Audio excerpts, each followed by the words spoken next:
Welcome back everyone for part 2 of the table saw build. But before I can begin the table saw, I need to mow my lawn. 3 days of rain straight. Today's been our first sunny day, and tomorrow is supposed to rain again. So today's gonna really only be my only day to mow this. Now this is the Bobcat walk behind mower. It is self-driven and it is a 48-inch deck. The only problem that I have with it is trying to start it. It's a little difficult. What I have to do is I have to take off this cover here for the air filter. Oh, there goes that. And squirt some fuel in the carburetor.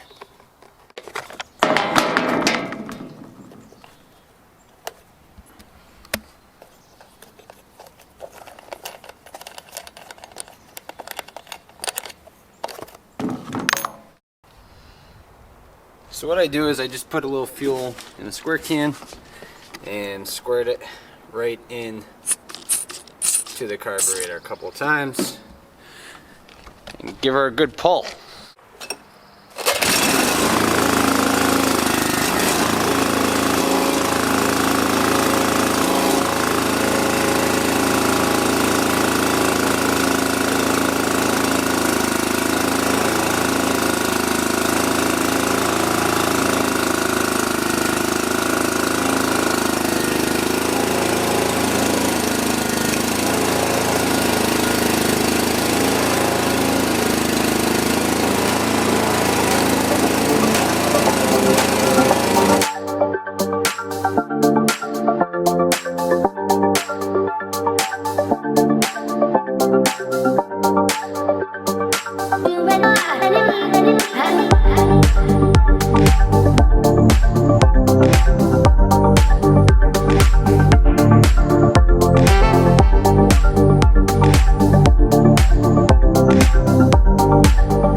Well, that's done.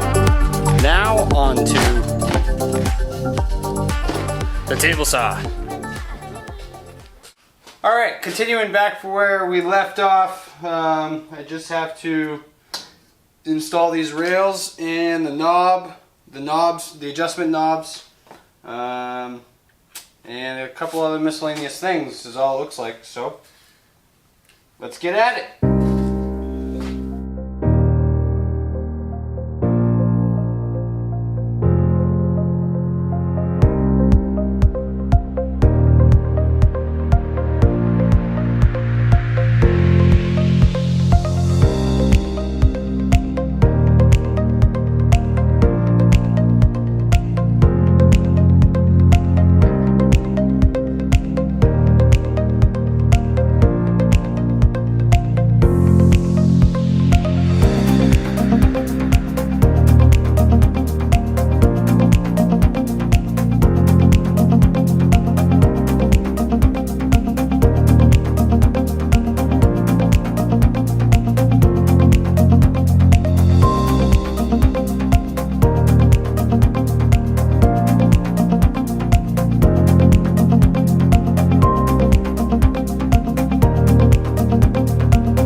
moment of truth.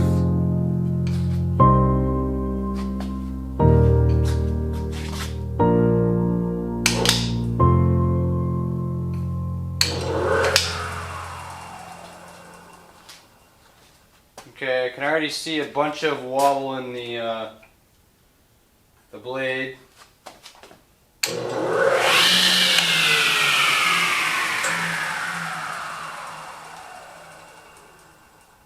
Sounds really good though. Obviously I haven't done any fine-tune adjustments,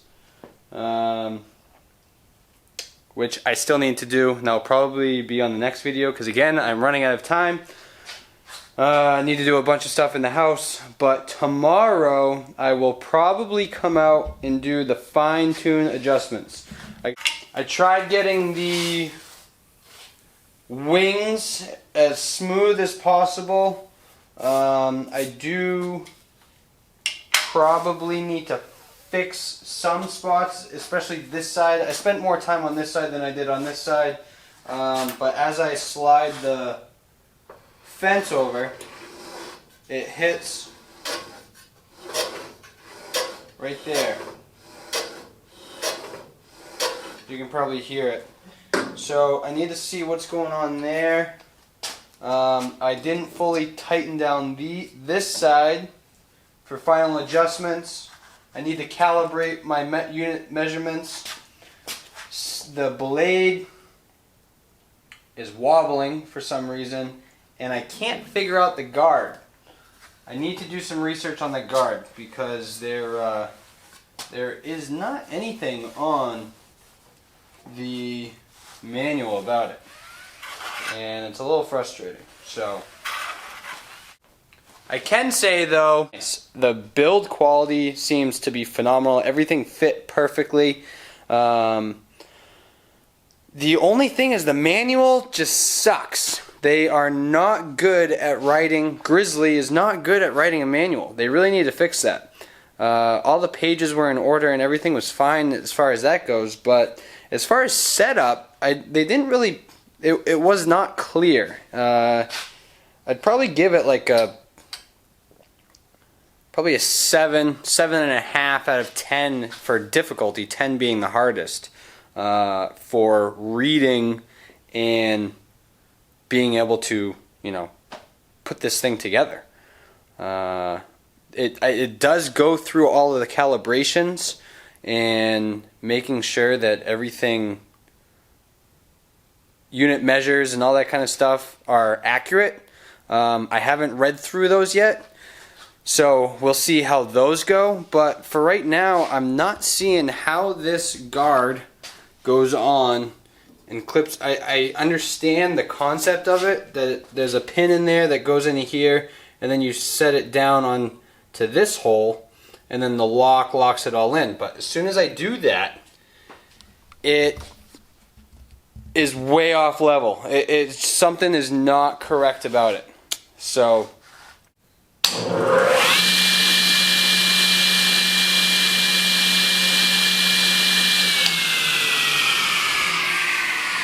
as you can see, it's pretty quiet, which is very exciting. Look at the wobble.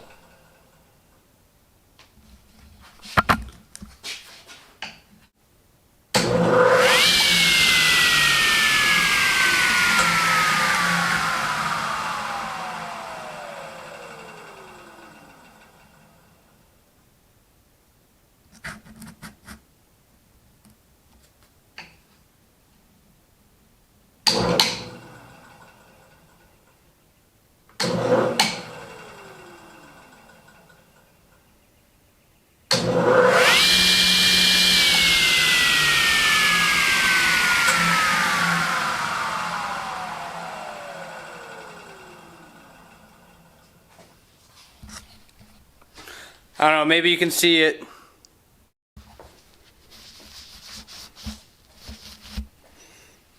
Well, hopefully that didn't screw up my camera lens. It just, the saw blade threw all sorts of like oil, protective oil onto the lens. I didn't even realize it, but anyways, hopefully that didn't screw up the lens. But I don't know if you were able to see the wobble in the blade, but it definitely fits itself the faster it goes, but I don't know how that will be when cutting.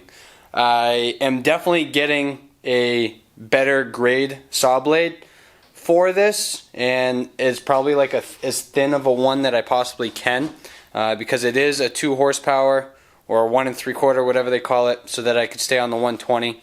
Even though I do have 220 here in the garage, I still just wanted to stick to the 120. I can always get a 3 or 5 horsepower saw later down the road. This is my first saw, so I wasn't going to go crazy. And I want to be able to move it in the event that I have to. So, you know, once you get to them 3 or 5 horsepower ones, they become extremely heavy and you need like a forklift to move them. So I'm not set up here for that. Obviously, I'm not set up for anything. This is the first step to the wood shop, and it's exciting.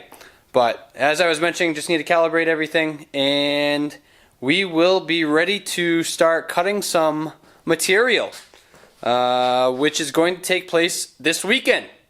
So stay tuned for that project.